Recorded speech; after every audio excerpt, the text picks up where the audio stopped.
오늘 우리에게 주신 하나님의 말씀은 사사기 18장 1절에서 20절까지의 말씀입니다. 사사기 18장 1절에서 20절까지의 말씀을 제가 봉독해 올리겠습니다. 살아계신 하나님의 음성을 들으시기를 바랍니다. 그때에 이스라엘에 왕이 없었고 단 지파는 그때에 거주할 기업의 땅을 구하는 중이었으니 이는 그들이 이스라엘 지파 중에서 그때까지 기업을 분배받지 못하였음이라. 단 자손이 소라와 에스다올에서부터 그들의 가족 가운데 용맹스러운 5사람을 보내어 땅을 정탐하고 살피게 하며 그들에게 이르되 너희는 가서 땅을 살펴보라 하매 그들이 에브라임 산지에 가서 미가의 집에 이르러 거기서 유숙하니라.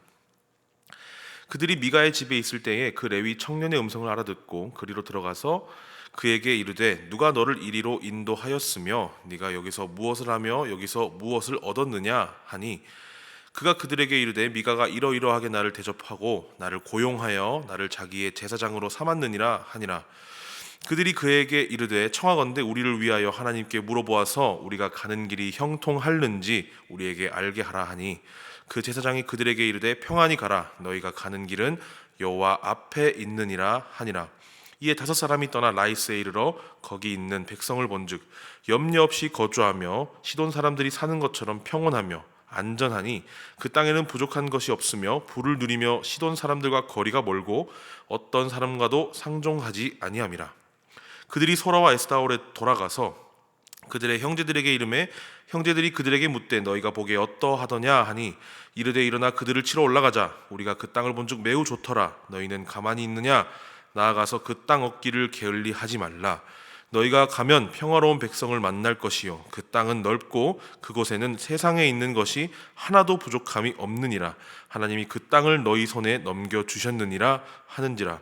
단 지파의 가족 중 600명이 무기를 지니고 소라와 에스다올에서 출발하여 올라가서 유다에 있는 기럇 여아림에 진치니 그러므로 그곳 이름이 오늘까지 마하네 단이며 그곳 이름은 기럇 여아림 뒤에 있더라. 무리가 거기서 떠나 에브라임 산지 미가의 집에 이르니라. 전에 라이스 땅을 정탐하러 갔던 5사람이 그 형제들에게 말하여 이르되 이 집에 에봇과 드라빔과 새긴 신상과 부어 만든 신상이 있는 줄을 너희가 아느냐?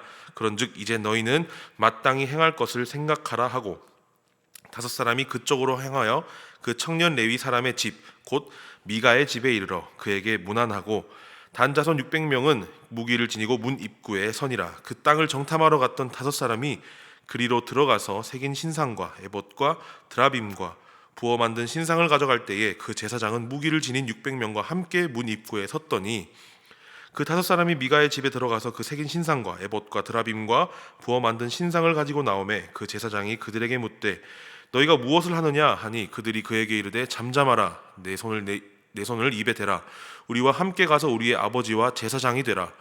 네가 한 사람의 집에 제사장이 되는 것과 이스라엘의 한 지파 한 족속의 제사장이 되는 것 중에서 어느 것이 낫겠느냐 하는지라. 그 제사장이 마음에 기뻐하여 에봇과 드라빔과 새긴 우상을 받아가지고 그 백성 가운데로 들어가니라. 아멘. 2002년 당시에 누군가 길을 가다가 너무 이제 기분이 좋고 흥분한 나머지 대한민국 이렇게 외치면 도로에 있는 차들이 갑자기 지나가다가도 경적을 빵빵빵빵빵 하면서 이렇게 응답을 하던 때가 있었습니다.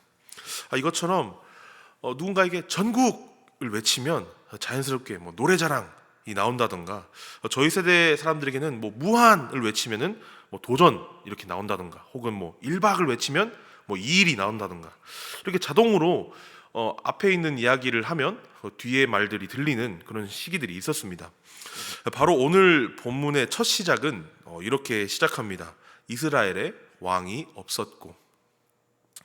그럼 우리는 무슨 내용을 머리에 떠올릴 수 있을까요?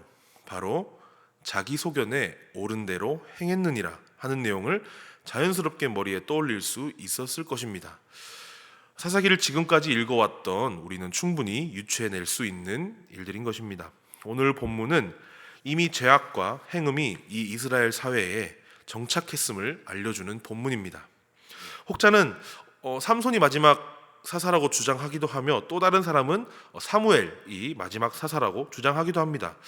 이것들의 견해 차이는 있겠지만 한 가지 분명한 것은 이제 사사의 시대가 저물어 가고 있다 라는 뜻입니다.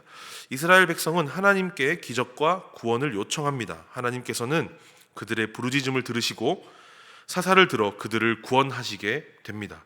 이런 순환의 마지막이 오게 되었다는 말씀입니다. 18장의 내용이 시작되는 1절의 내용에는 그저 이스라엘의 왕이 없었느니라 라고만 말씀을 하셨기에 왕이 없는 기간에 이스라엘 백성이 알아서 하나님의 뜻대로 잘 행동했다라는 것을 의미한다고 이해하실 수는 있겠습니다. 그러나 오늘 본문은 전혀 반대의 내용이며 그 악함의 끝을 달리고 있다고 이해하시면 좋을 것 같습니다.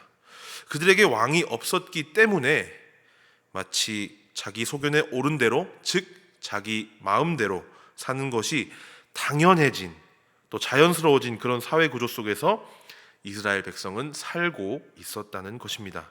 이스라엘의 왕이 없었으니 그들은 당연히 자기 소견에 옳은 대로 살았다는 것입니다. 아이러니합니다. 왕이 없어서 자신의 마음대로 사는 것이 곧 하나님 앞에 죄를 지으며 살아가는 것이 당연하고 또 자연스럽게 느껴지는 사회였다는 것이죠. 오늘 우리 사회는 어떠합니까? 언제부턴가 자신을 믿어라, 자신감을 가져라, 믿을 것은 오직 너 자신이다, 너의 결정이 옳은 결정이다, 이런 말들이 우리 사회에 퍼져 있습니다. 좋은 말들입니다. 요즘같이 팍팍한 사회에서 누가 누구를 믿겠습니까? 무한 경쟁하는 이 사회에서 우리가 누구를 의지할 수 있겠습니까? 그러나 우리 그리스도인은 달라야 하지 않겠습니까? 나도 나와 함께 살아가는 모든 사람들이 연약함을 알고 우리의 주인 되시고 구주 되신 하나님만 의지해야 하지 않겠습니까? 오늘 우리가 살아가는 사회도 하나님을 의지하는 것은, 하나님만을 의지하며 살아가는 것은 시간 낭비며 비합리적이라고 이야기합니다. 요즘을 살아가는 젊은이들, 대학생들 아무나 잡아다 놓고 한번 말씀을 했다고 해보십시오. 하나님만을 의지하며 살아가는 인생이 진짜 인생의 참된 길이다, 이렇게 이야기를 한다면 그 학생들은 코웃음 칠 것입니다. 물질이 신이고 나 자신이 나의 주인인 이 사회에서 하나님께서는 오늘 본문을 통해 우리에게 말씀하시기를 원하시는 것입니다. 이렇게 죄를 짓는 것이 당연한 사회에서 그들이 어떤 행동을 했는지 살펴보려고 합니다. 사실 오늘 본문의 모든 말씀이 다 이 단지파의 소견에 옳은 대로 행한 행동들입니다. 무엇 하나 하나님의 뜻대로 행한 것이 없다는 것입니다. 조금 더 자세하게 살펴보자면 오늘 본문의 2절 말씀입니다. 단 자손이 소라와 에스다올에서부터 그들의 가족 가운데 용맹스런 5사람을 보내어 땅을 정탐하고 살피게 하며 그들에게 이르되 너희는 가서 땅을 살펴보라 하매. 아멘. 아무 문제가 없어 보이지만 사실 이 땅의 정탐, 곧 어떤 다른 민족의 사는 지역을 정복하기 전에 하나님께서는 모세를 통해 분명히 이에 대한 말씀도 함께 주셨습니다. 민수기 13장 18절에서 20절 말씀을 같이 보시겠습니다. 그 땅이 어떠한지 정탐하라. 곧 그 땅 거민이 강한지 약한지 많은지 적은지와 그들이 사는 땅이 좋은지 나쁜지와 사는 성읍이 진영인지 산성인지와 토지가 비옥한지 메마른지 나무가 있는지 없는지를 탐지하라. 담대하라. 또 그 땅의 실과를 가져오라 하니 그때는 포도가 처음 익을 즈음이었더라. 아멘. 하나님께서는 그 땅을 정탐할 때 굉장히 구체적인 정보들을 원하셨습니다. 그 땅이 얼마나 비옥한지를 포함해서 그들의 사는 성 모양과 거하는 거류민들이 강한지 약한지 또는 많은지 적은지까지 정말 자세하게 분석하고 그 땅으로 전진할 것을 명령하셨습니다. 그런데 이 어리석은 단지파의 사람들은 그렇게 하지 않았습니다. 이전의 마지막 부분에 너희는 가서 땅을 살펴보라 하매 라는 말씀이 있는데 이것의 뜻은 먹고 살만한지 살펴보라는 뜻입니다. 그래서 그 정탐꾼들이 뭐라고 이야기하냐면 바로 7절의 말씀입니다. 거기 있는 백성을 본즉 염려 없이 거주하며 시돈 사람들이 사는 것처럼 평온하며 안전하니 그 땅에는 부족한 것이 없으며 부를 누리며 라는 말씀이 적혀 있습니다. 하나님의 뜻과는 상관없이 그 땅이 가진 물질적인 가치만을 보고 그 땅을 가지려고 했다는 것입니다. 이어서 4절 말씀입니다. 그가 그들에게 이르되 미가가 이러이러하게 나를 대접하고 나를 고용하여 나를 자기의 제사장으로 삼았느니라 하니라. 17장의 내용이 요약이 되는 모습입니다. 이 부분 또한 사람이 자신의 생각대로 행동한 부분입니다. 제사장이 고용을 한다고 제사장이 될 수 있습니까?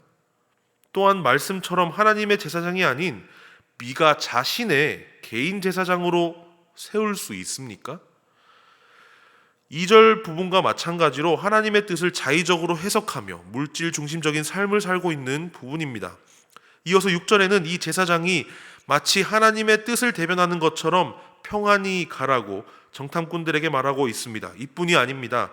10절에는 같은 단지파 형제들끼리 하나님의 뜻이라면서 하나님께서 이미 그 땅을 너희에게 넘겨주셨다고 하나님의 뜻을 마음대로 생각하고 있습니다.